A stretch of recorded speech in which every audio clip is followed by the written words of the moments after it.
Olá! Hoje a gente vai conversar sobre uma ideia que, olha, pode parecer estranha no começo, mas é muito, muito importante para a nossa saúde emocional. A questão é a seguinte: será que ser uma pessoa boa, ter essa vontade de sempre fazer o bem, pode, na verdade, acabar trazendo sofrimento? E para a gente mergulhar nisso, vamos começar com uma pergunta bem direta. Muita gente já deve ter se perguntado, sabe, aquela insistência em um relacionamento, será que é amor mesmo? Ou será que é, no fundo, um desperdício da própria bondade? Essa é a questão que a gente vai tentar desvendar. Para a gente entender melhor essa dinâmica, vamos usar uma reflexão do psicólogo L. Samuel, que olhou para uma história bem antiga, a parábola dos lavradores maus. E o legal aqui é que o foco não é a questão religiosa, sabe? É o aprendizado humano, prático e psicológico que essa história traz, sobre limites, sobre comportamento. Então, vamos lá para a história. Tenta imaginar a cena. Um proprietário de terras. Ele tem uma vinha, algo super precioso para ele. E ele entrega essa vinha para um grupo de lavradores cuidarem, cultivarem. Tudo começa então com uma base de confiança, de oportunidade. E o mais interessante é olhar o que estava na base dessa relação, né? Não era uma ordem, uma imposição, era uma oferta. O dono deu confiança, deu uma oportunidade de trabalho, de prosperidade, e deu espaço para que eles fizessem o trabalho deles. Os fundamentos pareciam muito sólidos. Só que é aqui que a história dá uma virada bem sombria. Na hora de colher os frutos, de acertar as contas, os lavradores, eles mostraram quem realmente eram. Eles não só se recusaram a cumprir o combinado, eles responderam com violência. Ali, eles já estabeleceram um padrão bem destrutivo.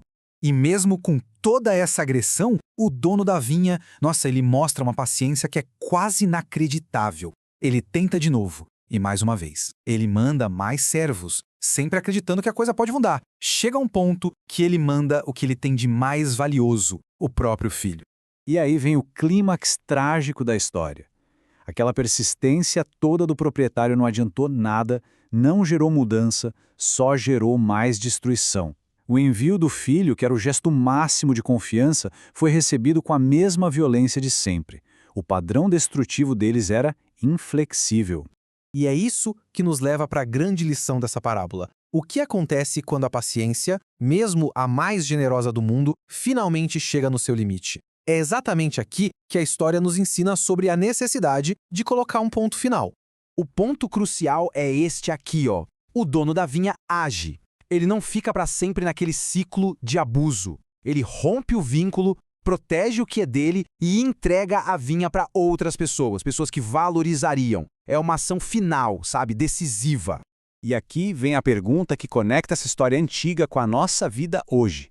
Pensa bem, se até nessa narrativa que valoriza tanto a paciência existe um limite claríssimo, por que tanta gente sente uma culpa enorme só de pensar em romper laços que fazem mal? Isso não é uma coisa abstrata, né?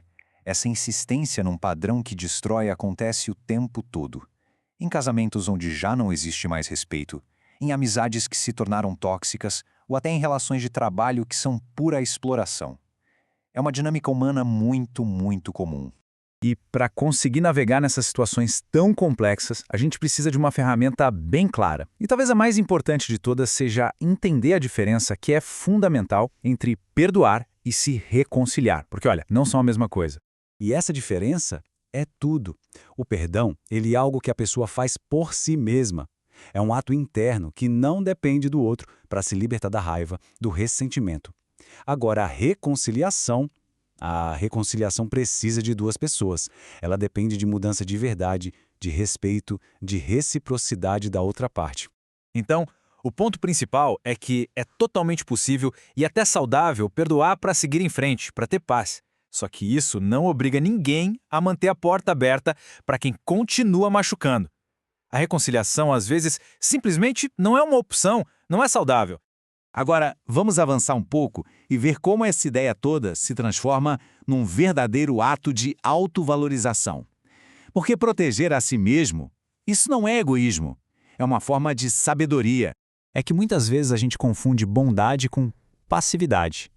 Mas ser uma pessoa boa não significa ser um capacho, né? Não significa ter que tolerar agressão, exploração, manipulação.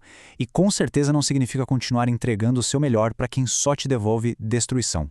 Tem uma outra metáfora muito poderosa lá do Sermão da Montanha que reforça exatamente essa ideia. A A mensagem é muito clara. Existem coisas tão valiosas dentro da gente que não devem ser entregues para quem não sabe ou simplesmente não quer valorizar. E o que seriam essas pérolas na nossa vida de hoje em dia? São as coisas mais preciosas que a gente tem. Nosso tempo, nossa energia, nossa paz de espírito, sabe? A nossa saúde emocional. São recursos que não são infinitos, são sagrados e merecem ser protegidos. Vamos concluir com essa afirmação que é muito poderosa. Cuidar de si, colocar limites, isso não é fraqueza, muito pelo contrário. Proteger a própria saúde emocional é um dos maiores atos de sabedoria que alguém pode praticar. É fundamental que isso fique bem claro. Quando alguém está num ciclo destrutivo e toma a decisão de encerrar, isso não é uma falha, não é falta de amor da parte de quem decide parar com aquilo. Na verdade, é justamente o contrário.